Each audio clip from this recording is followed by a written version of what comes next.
I hate my spark peel and dash. I've always hated it. It's this hockey puck that stops working if it's hot out, and I live in Texas, so you can imagine how often that is. And there was an aftermarket one I wanted for a really long time. I think it's called Bad Winners, and it has been out of stock as long as I can remember. But in the last 5 years, TFTs have come a long way, especially in the aftermarket sector.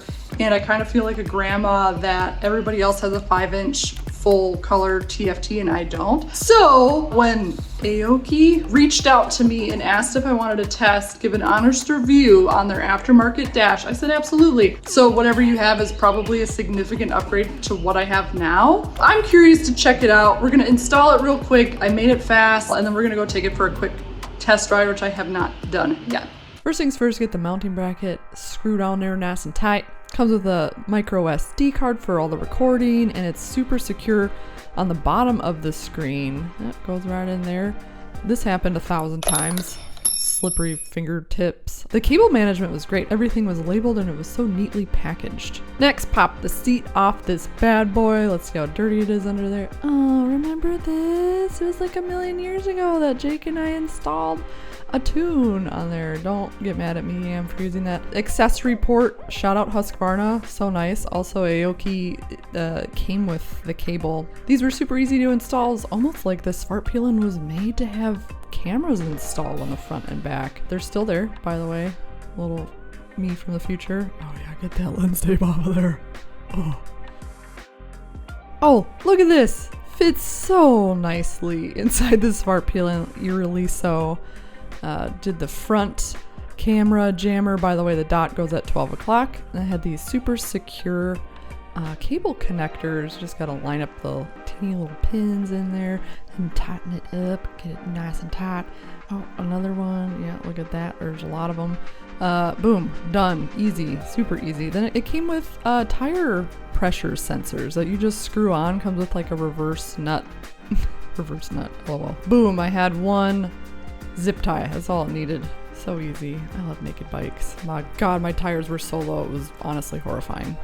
Okay, something to note here. This doesn't have a speedometer on it, but I don't ever really look at mine anyhow because I'm a commuter. I don't know.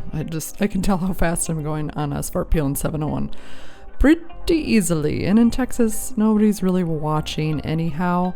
So mostly this is, for wireless CarPlay and Android support. It also has a built-in GPS for route tracking, and it comes with a wired remote, which I didn't really bother using because it doesn't bother me to take my hand off the handlebars and touch the screen. But if that makes you nervous, don't worry. The C6 Pro has you covered.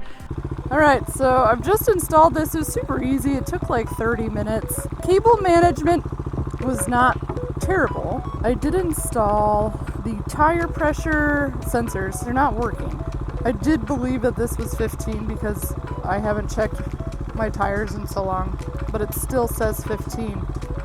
It's seamlessly connected with Apple CarPlay, which was awesome. I got my messages popping up here. I already feel like I've time traveled 10 years. So I have a Cardo. It's seamlessly plugged into that. For $200 just to have this, it's got all the anti-theft workings in it. Just the music and the navigation and the messages alone to me is worth the money. Because look at this. It sucks. It just sucks. Do I need to tell you any more than it just sucks? Alright, we're just going to ride around. I don't know why. Because it's nice out. It's so crazy what a little air in your front tire will do. It feels like a brand new bike. But I've been thinking a lot about what it's like to have a front and rear camera on my bike. Because at first I was like, I don't need that. What do you need me to make sure I don't back into something? But then I was thinking, one motorcyclist loses their life every week in Austin. This automatically records and stores it. And there's different parameters that you can adjust. But if you had that ability, that could really save you in court.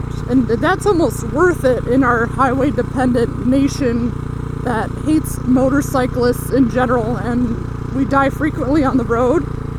That's a really useful feature. The tire sensor thing would be awesome too. I don't know, just nice to know that sort of information, especially at the price point. And I'm sure there's a way to maybe recalibrate it. I've started it on and off again, but it's still not showing.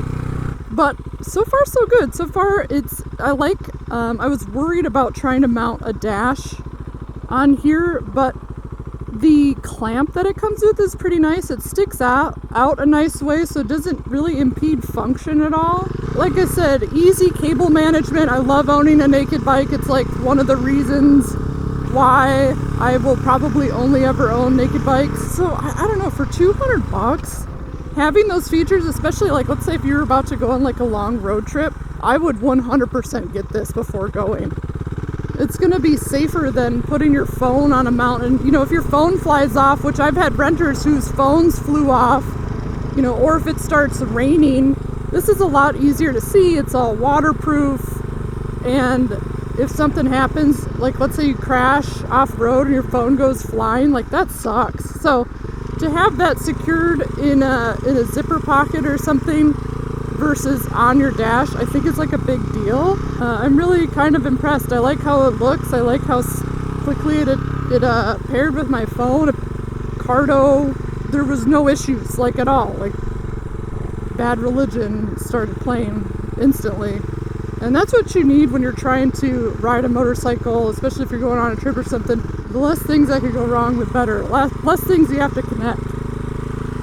I am curious to see if I go home, if the tire sensors will calibrate by then. I'm not sure. If you have any questions, just shoot me a comment. I get pinged right away. I usually try to stay on top of those. So please do that in this beautiful day and age of getting whatever you want, whenever you want, as quickly as you want it. It's kind of hard to go wrong. It was a little wonky maybe like 6 years ago. Things were kind of cheap, but this doesn't feel cheap. It's got a nice fit and finish. I will say, like, for $200, you're kind of compromising on not having like nice just turn knobs, and instead you gotta use a anti-theft screw. Well, it comes with a little Allen key, but that was kind of a pain. But I mean, to complain about that seems really petty. It wouldn't alter my purchase decision by any means. Use that link if you want to grab one. You'll get a percentage off. I'll put it on the screen because I think it recently changed. So please use my link because that will support the channel. And right now there is not a lot of support coming in because I'm a busy mom. All right, let's see if this tire stuff calibrated at all. Let's play Don't Run Over Your Kids' Toys. Still just says 1.7. The front isn't accurate either. So I do wonder... Oh no, the front changed. It's 38 PSI. So let's give this a second and see if it calibrates. This is brand new out of the box, so, you know, gotta cut it some slack. It does have the front connected right away. The back is having a little bit more of an issue. That's so crazy. It's just like a little cap that connects. You know, and you can choose bar, PSI, depending on where you're at on the globe. Same with temperature. You can turn on and off a tire warning. Oh, it works. There. That was quick. It's definitely 39 PSI and 38. I overfilled a little bit, plus it's hot out. Let's just like look through this. You've got your driving recorder. See, it's already recording. You got instant replay. Yeah, this is awesome. Like, awesome, as my voice cracks. This just stores everything.